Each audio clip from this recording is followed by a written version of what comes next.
ঢাকার পল্টন থানা বিএনপির আহ্বায়ক এস.এম. আব্বাসের মালয়েশিয়া আগমন উপলক্ষে সংবর্ধনা আলোচনা সভা করেছে মুন্সিগঞ্জ জাতীয়তাবাদী ফোরাম মালয়েশিয়া। প্রতিনিধি আশরাফুল মামুন জানান, রাজধানী কুয়ালালামপুরের বুকিত বিতাং এর ভিআইপি পিঠাঘরে এই সভা অনুষ্ঠিত হয়। সভাপতিত্ব করেন মুন্সিগঞ্জ জাতীয়তাবাদী ফোরামের সভাপতি মোহাম্মদ সেলিম ব্যাপারী। সঞ্চালনা করেন বুকিত বিংতাং বিএনপির সাধারণ সম্পাদক মোহাম্মদ সোহেল রানা আজাদ ও যুগ্ম সাধারণ সম্পাদক লুৎফুর রহমান।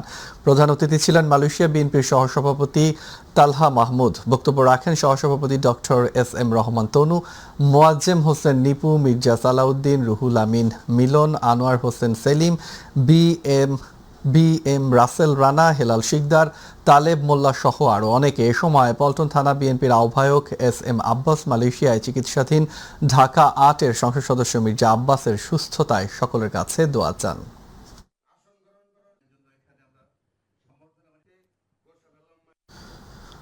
ফ্রান্সে কর্মরত বাংলাদেশি সংবাদকর্মীদের সংগঠন বাংলাদেশ প্রেস ক্লাব ফ্রান্সের কার্যনির্বাহী কমিটি গঠন করা হয়েছে।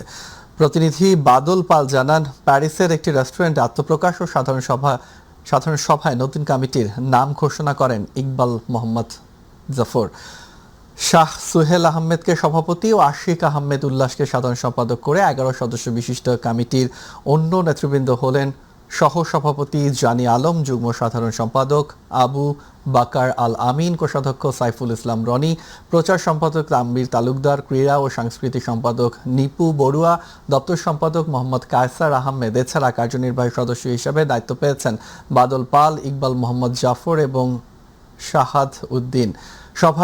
সভায় সর্বোচ্চসম্মতিক্রমে আগামী ২ বছরের জন্য নতুন কমিটিকে দায়িত্ব দেওয়া হয়।